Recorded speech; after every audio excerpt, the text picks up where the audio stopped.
Hey everyone, it's Michael here, and welcome to the Good E-Reader radio show. Hopefully, you were digging some of those tunes.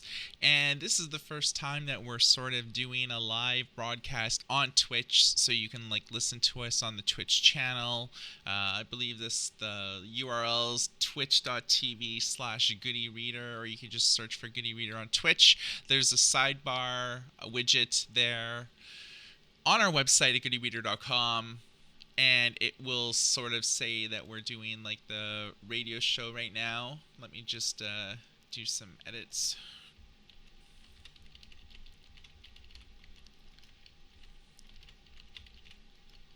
Instead of playing music and such.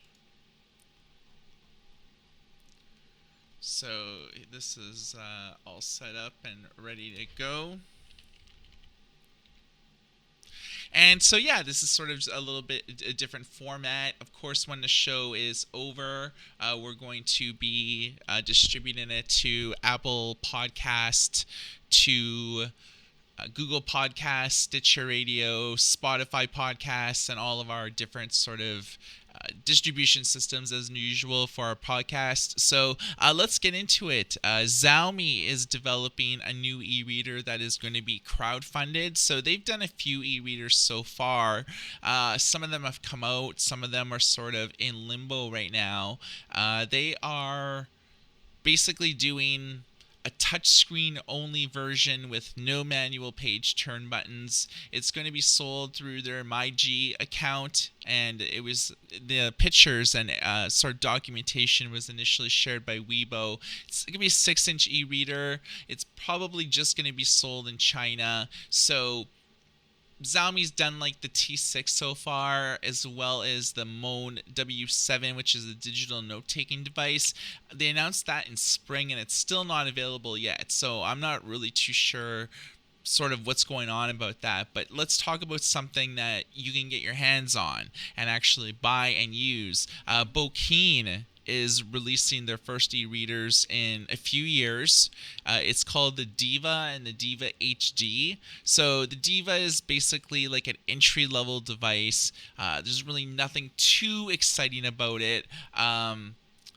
Other than it'll be for 99 euros or $99 US. It has a frontlit display, 212 ppi. The Diva HD is a little bit better. It's 139 euros, so it's basically the equivalent of the Paperwhite right now by Amazon. 300 ppi display screen, frontlit display, and a color temperature system. There's also 2 physical page turn buttons on the right side, but it has a gyroscope, so you could switch it over if you're left-handed, and the buttons would be on the left-handed side. No terms on release date and stuff, but they did release some kind of cool sleep cover cases that have popular books on the front of it.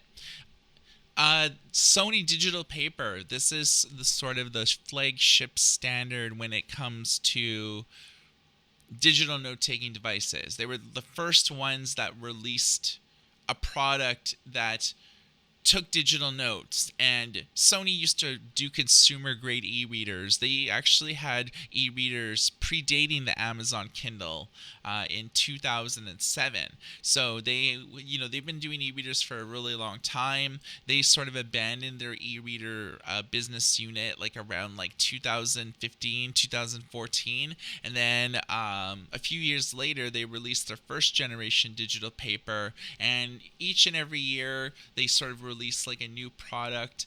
The current RP1, which is their 13-inch e-reader, and the reason why a lot of these companies like Boyu, Onyx, and Sony release these large screen 13.3 e-reading devices is because a sheet of A4 paper is 13 inches. And so if you have a 13.3-inch e-reader, it's basically the digital equivalent of a physical piece of paper. So that's the big draw behind these devices. Unfortunately, they're a bit expensive. You're spending anywhere between $600 and $900 on them. So they're not really too designed for consumers. They're more for prosumers or business type of users. So Sony is going to be replacing the DPTRP one that came out in 2007. It was supposed to be released this year, but the company made the internal decision in Japan to delay it until around April or May of 2020. Sony Japan is primarily responsible for the design and manufacturing, and they do take feedback from their American business unit on what type of features that our people in the US are looking for, because the bulk sales of the digital paper line come from US buyers. Now, it's important to know that the digital paper for the most part is only sold in Japan and in the US, and both versions have completely different firmware. So if you order like a Japanese unit, everything's going to be in Japanese, and there's no way that you can load the English UI on it. You would have to sort of like buy it from Sony directly, from B&H, from their Amazon account, and so on. So it's pretty hard to buy the digital paper outside of those two markets. So the next generation digital paper, I've heard some people tell me that are actually working in the upstream supply chain, which are basically third-party companies that Sony like buys panels from, the plastic chassis, the internal components, and things like that. So I've heard that the next generation digital paper will have a different stylus than the models before it, and the device will more or less look the same. The hardware will be a little bit more robust. Instead of a quad-core processor, it will have an octa-core one, and it will have 2 gigs of RAM instead of 1 gigs of RAM that are in the RP1. User storage will be increased because they're actually adopting a new version of Android. I've heard that they're going to be using 32 gigs instead of the 16 gigs that the 2017 model has now. The new DPT will also leverage the same digital paper app to transfer documents to and from your PC or Mac, and they're on the fence whether they want to still have NFC on the device, because basically for the Fleesa card, which is big in Japan, but in the US nobody really uses it. So they're basically trying to determine if they should still have NFC on this device or whether they should just have like Wi-Fi only. Digital paper pretty locked down. Like I said, it relies on mobile apps. It also relies on apps for for iPhone and Android. So this is the sort of like platform that will. It makes it a little bit more difficult. It's sort of the same with the Remarkable. Remarkable and Sony, two really awesome pieces of digital note-taking technology, although the Remarkable has a 10.3-inch screen, so it's not going to give you that slick PDF experience as the 13.3-inch will, but they both rely on apps, and I feel that that's one of the things that are sort of holding these two back from becoming mainstream, other than just like the high cost. Remarkable you can pick up for about like $550 nowadays.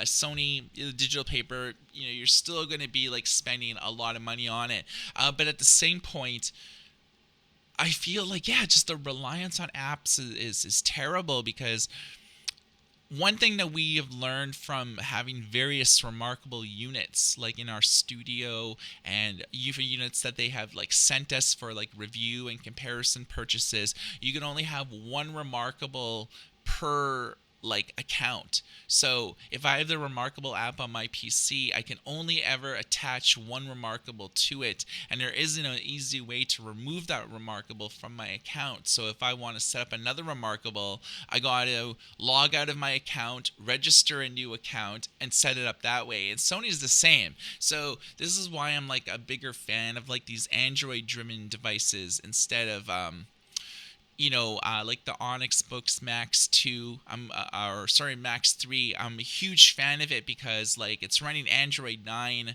You can export your notes as PNGs or PDFs. That's pretty compelling because all it's basically the click of a button. Another thing that I like about the Max 3 is that you can actually draw in color. Now, of course, it's an e-paper screen. No color will actually show up on screen. But as soon as you export these notes to your computer, suddenly the colors are there. So you can do color underlines, or if you're a teacher grading like papers, you can use red to cross something out and like write like your little notes or something, which are or feedback and things like that. So it's pretty useful in terms of digital note taking and being rather platform agnostic, so it doesn't rely on apps.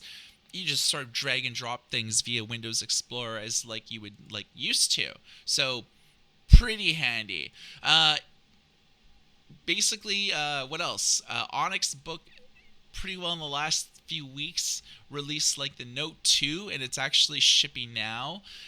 Note 2 is sort of the big successor of the original Note that came out a couple of years ago. It is very solid piece of hardware, and it's really going to give like Boyu with their Lightbook Aries and other companies that are involved in the 10.3 space are run for their money. For the most part, it's running like a Qualcomm octa-core 2 gigahertz processor, 4 gigs of RAM, 4 gigs of internal storage, 4 gigs of RAM, 64 gigs of internal storage, USB-C port. It has Wi-Fi 5G. It has OTG, so you can actually like plug in USB-C accessories like a foot pedal for musicians, or like a keyboard or a mouse, or even just an SD card. Excuse me. And OTG is pretty good. It also has Bluetooth, so you can attach Bluetooth accessories as well. There's a fingerprint button to unlock your device, so it is pretty secure in the respect that you can unlock your device with a fingerprint. And Onyx is really the only company that's kind of doing that. A lot of companies involved in these sort of digital note-taking, and even just consumer e-readers in general, like Kindles and Kobos and Nooks and things like that, they don't really have a lot of security features to just lock your device. So if it gets stolen, people could just like wipe it and use it. Amazon's really the only company that could really kind of lock out devices and make them bricks. But to my knowledge, Barnes & Noble and Kobo don't really have like loss prevention offices where they could just shut off a serial number and make it unusable. I've never even heard of that before. So having something that would provide even just a extra layer of security, I'm all for. Second generation Note, Android 9. This is the second e-reader ever, like both, cheap and cheerful or expensive, that runs version Android 9. And the only other model to do it, well, it's another Onyx Book Max 3. So you can get Android 9 only with Onyx, and one of the big benefits of that is just the extra added layer of security. Most Android e-readers on the market, whether they're just regular ebook readers or skin versions, like for instance, all of the Barnes & Noble Nook e-readers are running Android, but you would never know it because Barnes & Noble just skins it differently. But they're running like a severely outdated version of it, which is like full of security holes. The more that you gravitate towards like,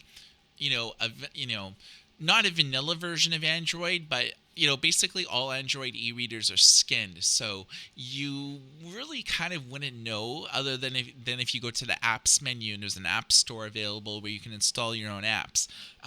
Android 9 provides security.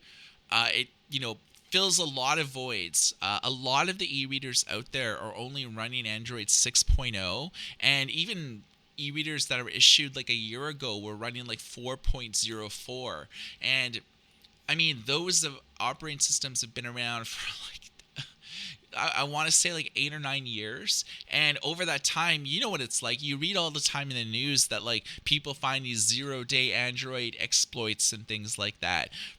With e-readers, I've never really heard of a case of anybody actually getting an e-reader hacked. So that is, you have that going for you. But then there's a lot of people that are like-minded people that are like, do I want to connect up to like a public Wi-Fi with a really outdated version of Android where like anybody could hacksaw it? Android 9 at least provides some security in that respect, but it also gives you more freedom to install modern day apps.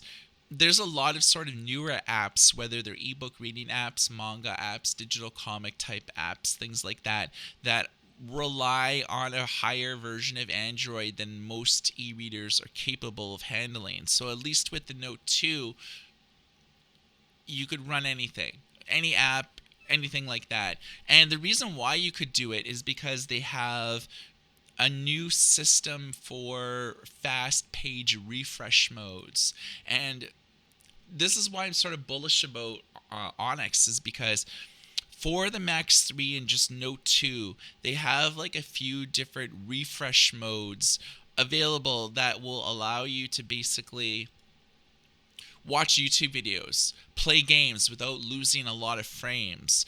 They have like, like super A2 modes and a super page like refresh system where it could actually be with the Note 2 at least, because it doesn't have micro HDMI, so it can actually act as like a secondary monitor for your computer. But you can use screen mirroring software, so whatever's on your PC will be on your Onyx screen, and you can actually interact with it touch screen.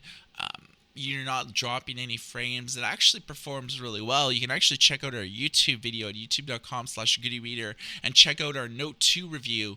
That really shows a lot of sort of that in action. On the consumer side of things, Pocketbook has a few things that they are in the process of releasing. They've had the Touch Lux 4 for about a year now, but they've just issued the Touch Lux 4 limited edition, which is just here for the holiday season. Is gold, so the whole like body, all the buttons, like all the back, it looks like it's made of gold, which is really kind of cool. It's very striking and stands out in a crowd of black e-readers or white e-readers. The vast majority of e-readers out there are two colors: they're black or they're white, and so Pocketbook sort of adopting a different gold color, kind of interesting. They're including a free custom-made case, a free gift box, and it's like just about $149.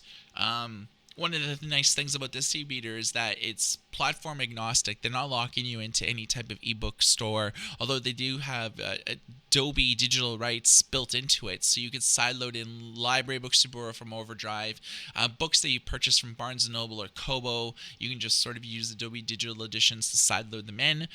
They also can access your like Dropbox account, things like that. It has a lot of different dictionaries and things. So yeah, dictionaries, like it supports comic formats, manga formats. It's pretty solid in terms of like and general purpose 6-inch e-reader. And Pocketbook has actually released their first big screen e-reader. I believe it's called the InkPad X. Yeah, so the InkPad X is a bit of a departure from the normal things that Pocketbook has done in the past. It's a 10.3-inch e-reader. It started to ship out on November the 15th, so just like last week. We still don't even have like a sample in our YouTube studio yet, so we haven't really done a review on it yet. I actually have to remind myself to email them and ask them when they're going to send it out. It's $450, so it's not cheap, but it's a 10.3-inch e-ink Mobius e-paper display with a resolution of 1404 by 1872 with 227 ppi. So when it comes to that size screens, almost everything at 10.3 inches is a digital note-taking device. But Pocketbook has done something different. They've actually made a 10.3-inch e-reader. So this is sort of exclusively geared towards reading books, reading comics, reading, manga, reading sort of the written word. And I think that this is actually like very interesting because, For instance, it has a dual core, 1 gigahertz processor, 1 gig of RAM, 32 gigs of internal storage. It has USB-C, 2000 milliamp battery. It's very light. It weighs 300 grams. There's a lot of 6-inch e-readers out there that weigh significantly more. It supports like every format out there, like CBR, CBZ, Digivu, DocX, EPUB, FB2, Mobi, HTML, PDF, PRC, RTF, text. I mean, it supports even like your music files, MP3, OGG, or M4B, so you could actually listen to audiobooks, podcasts, music. It doesn't have Android. Pocketbook has always sort of done their own Linux interface, but from everything that we've seen so far, this looks like the e-reader to beat for 2019, just in the respects that it fits more text on the screen at the same time. Like, you could increase the size of the fonts, sure, to make it easier on the eyes. Like if you're like an older person, or if you have like glaucoma, or you need like an e-reader because simply you want to fit more.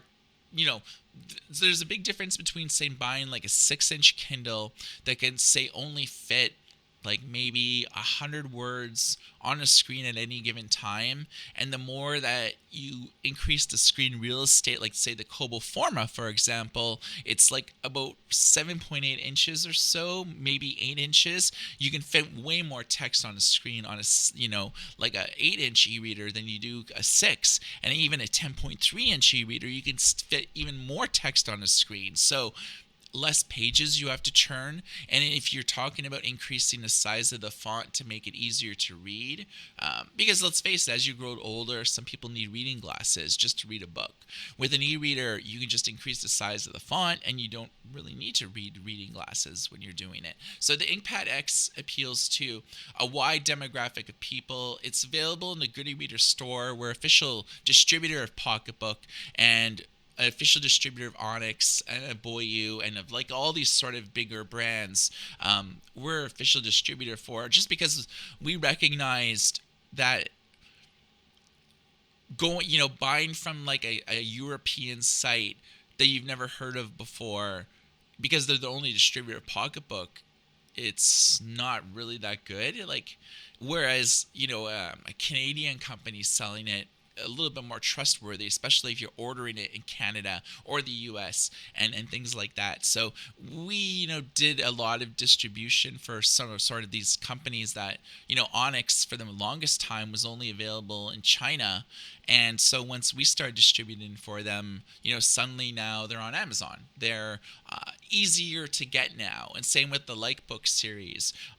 When we opened up our store a few years ago, we were the only people carrying those e-readers, like anywhere outside of China. And then, after they saw our sales, they're like, hey, we should start focusing on this market. So they started directly selling on Amazon, and we're finding more international distributors for like their products, because they kind of realized, Chinese market's treating us well, but hey, this something to this international market that's I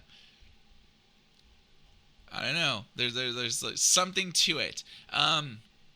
So a lot of reviews that we've done lately, and this is like good news for the e-reader industry as a whole, because this is 2019 had the most e-readers issued than any year prior. So as you guys know, when the Kindle came out, it changed everything. And then, Barnes & Noble started releasing e-readers. Kobo started releasing e-readers. Pocketbook got into the fray. There was a lot of companies that kind of started, like Entourage or the Green Book. And all these like alternative brands started up, taking advantage of the e-reader market from like around 2017 to about 2007 to about 2013 were like the boom period of e-readers. Like, Everyone was seeing like $1 billion in sales. They were seeing like a ton of like alternative like revenue. Barnes and Noble even at that time was making a crap ton of money every single year. And then the it become oversaturated. Everyone who wanted an e-reader kind of already had one. There wasn't enough advances in e-paper to really make buying a new one every year for the people who already had one. There wasn't a big reason why. So from about 2014 to about 2017, the e-reader industry crashed. You saw like the Nook losing money. You saw Kobo scale back. Amazon continued to release, e-readers every year because, they control 75% of the US market, 95% of the United Kingdom. And as you go, into Europe, Amazon's very still respectable. Same with Kobo. Kobo's the global number 2 player now, where it used to be Barnes and Noble. And so it was dark days for the e-reader industry.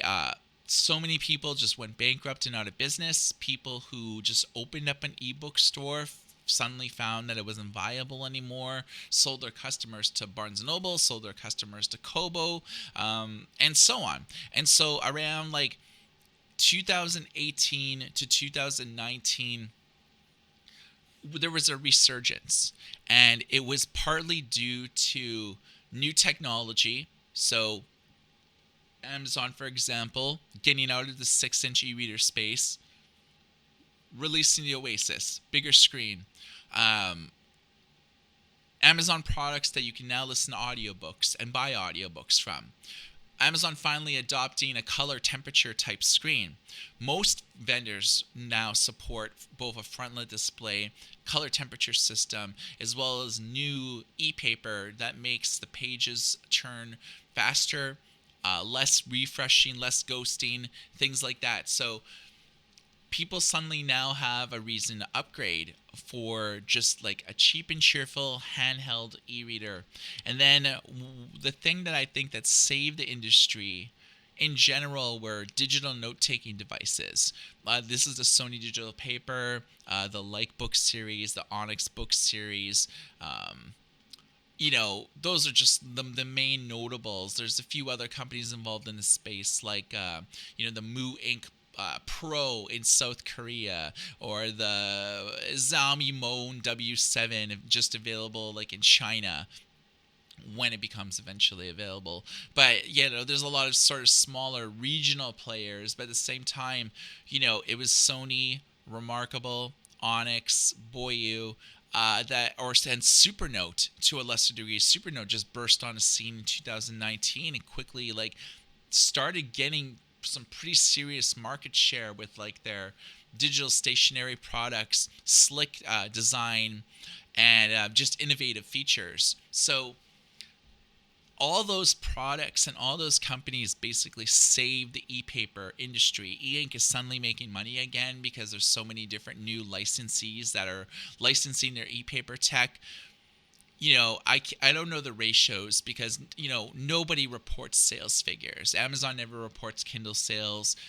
Kobo and Rakuten never disclose how many units that they're selling.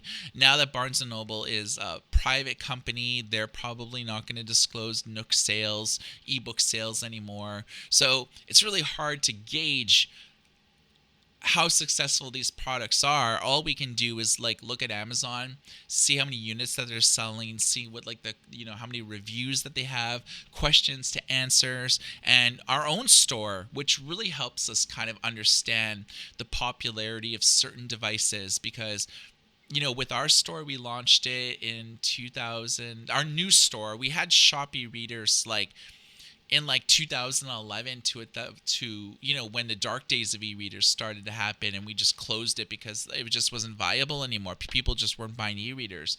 And then 2017, sort of when e-readers started to pick up at the end of the year, we reopened up our store and started selling e-readers and accessories and screen protectors and everything like that on our site directly. And so that gives us some very unique information, because like suddenly we're dealing with all these vendors that are actually making the things, and so we're privy to like a lot of products that might be coming out a year from now that they're working on now that we can't talk about on the site, but we can kind of get a firmer understanding of what are the products that are selling, who's buying what. So from the data that we have, it's like a 50-50 split between like Kindles, Kobos, pocketbooks, and then consumer grade e-readers issued by like Onyx, like the Nova, the Poke Pro, things like that, and then the digital note-taking devices. And so the digital note-taking devices account for a fair more revenue just because they cost a lot more. Like a pocketbook Touch HD is like $130, and then like a Max 3 is like $900. So obviously there's more money to be made on like the digital note-taking side of things, which is why a lot more companies are getting involved in this space, because you can mark your products up and make like a few $100s, on these types of things. If you're like if you're Onyx selling these things to distributors or selling them to Amazon, I mean, their costs are probably just like, with the Max 3, maybe like $300 or $400 per unit. And then, they pass that cost to distributors, to retailers and things like that. So everybody earns less money up in the chain, but Onyx makes the most. So it's sort of in their best interest to continue making these digital note-taking products, because people are buying them more than ever before. And our store is pretty well a great way for us to be able to tap into analytics, sales data, the type of data that no other company will publicly disclose. At least we could extrapolate trends and analysis of the overall health of the industry. And that's notwithstanding the people who visit our website on a daily basis. I'm pleased to report that 2019 was the highest year ever for traffic on our site.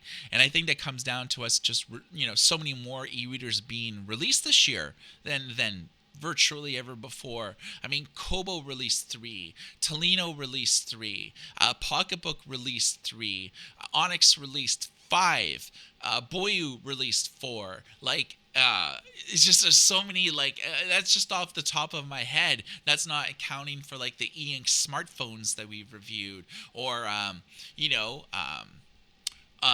other types of like products and comparison videos and things like that. So I mean, there was a ton of products this year, and this is like great because for someone that loves ebooks and e-readers and things like that, it's a glorious 2019 was glory, for just experimenting with like new products, new accessories, and just like reviewing and comparing everything like together. I mean, I just reviewed like a pair of Beats Solo Pro headphones. Those are sort of the noise canceling headphones that Beats released, and so they're over-the-ear headphones, and we tried doing a review of that. I mean, it didn't really get a lot of reads or anything like that, but trying to review new sort of products like on a site and things like that, just because I recognize that just the audiobook podcast, there's so much growth with that. I don't have like the figures like right in front of me right now, but generally like year on year, audiobooks are basically increasing by like 200%, 300% a year, and just that much more content is being digitized, both the front list and back list, just because they realize that there's a lot of money being there. Now, revenue, in the U.S., like about $400 million that ebooks brought in last year, whereas ebooks brought in like about $1.6 billion. So audiobooks still have a long way to go before they can ever compete against ebooks. But e-readers, especially ones that can play like audio, like say the Kindles for an example, that you can buy Audible books right on it, you can listen to it, but they don't provide you headphones. So what are you supposed to do? Are you supposed to buy the Alexa earbuds? Are you supposed to just like use generic Bluetooth headphones, because Kindles don't have 3.5 millimeter headphone jacks, and Amazon doesn't make any product recommendations on what types of earphones should I buy. Should I buy buds, like the Pixel buds or the Surface buds or the Google buds, or should I buy something from Beats? Should I buy like noise canceling headphones from Boys? Should I get the Apple earbuds? You know what I mean? There's so many uncertainties because in the audiobook space, there's really nobody talking about audiobooks. There's a lot of sites that review headphones and earbuds and things like that, but they talk about all these like weird specs, and they have like all these like weird pieces of like technology that's like, this is the loudest that it could like go without things sounding distorted, and here's my spectrograph and things like that. But they're not really talking about what is the quality. They basically just talk about music, and a lot of people don't listen to music. More people, especially millennials, are they're not even reading books. Like like the current generation of kids, they're not reading books. I had to talk about a few people this week about it. They were sort of looking for business ideas on the book market, and I'm like, really, it's the people that are over 30 that are driving both the ebook market and the print market.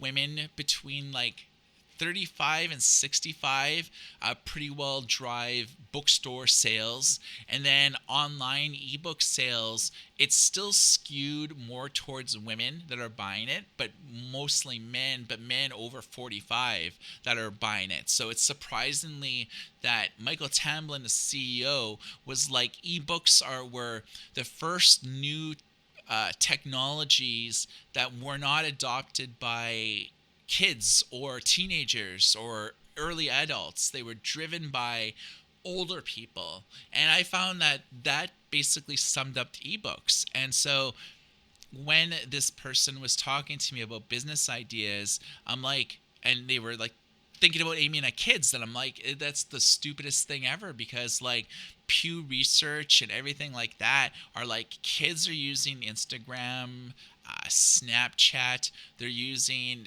TikTok, they're using these interactive social apps, and if they do have leisure time, they're watching YouTube. They're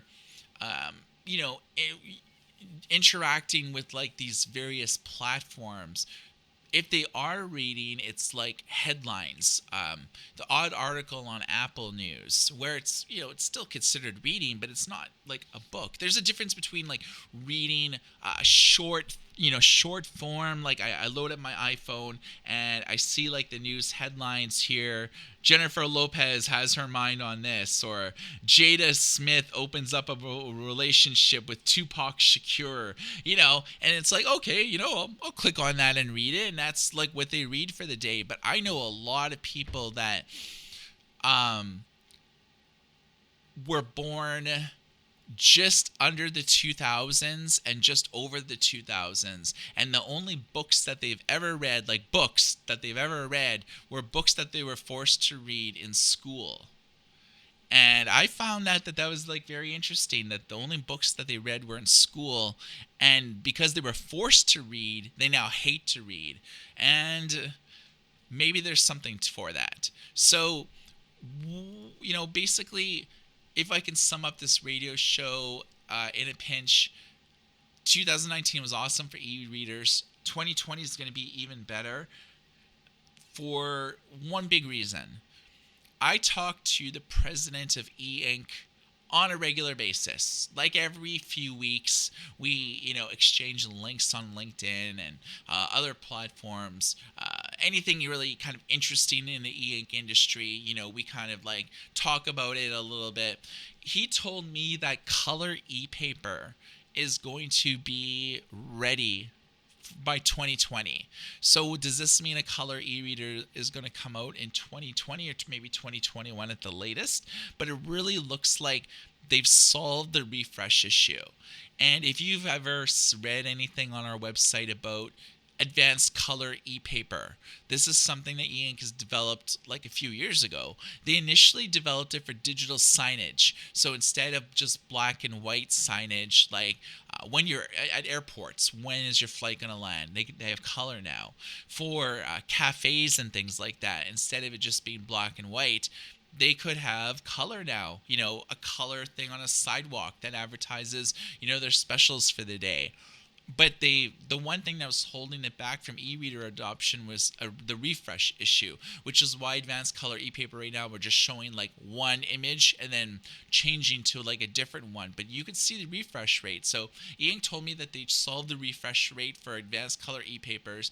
When we were at a show in Japan, we actually gave an e-ink booth tour, and for the first time ever, the advanced color e-paper was inside of an e-reader with the refresh issue solved. So it actually was as fast on color e-paper as it was reading on your Kindle right now or reading on your Nook or Kobo. So it's not going to be too long before we actually see color e-paper, and once we see that, everybody's going to upgrade from older devices to a newer device. Why wouldn't you? Your cover art is going to look vibrant. If you read manga or digital comics, suddenly it's in full glorious color. Webtoons, suddenly full color. Anything that you could read is going to look a whole lot better with color. So this is the Good Reader Radio Show, the inaugural Twitch edition. Hopefully you guys have liked it. We're going to switch back to music now. Everybody, take care.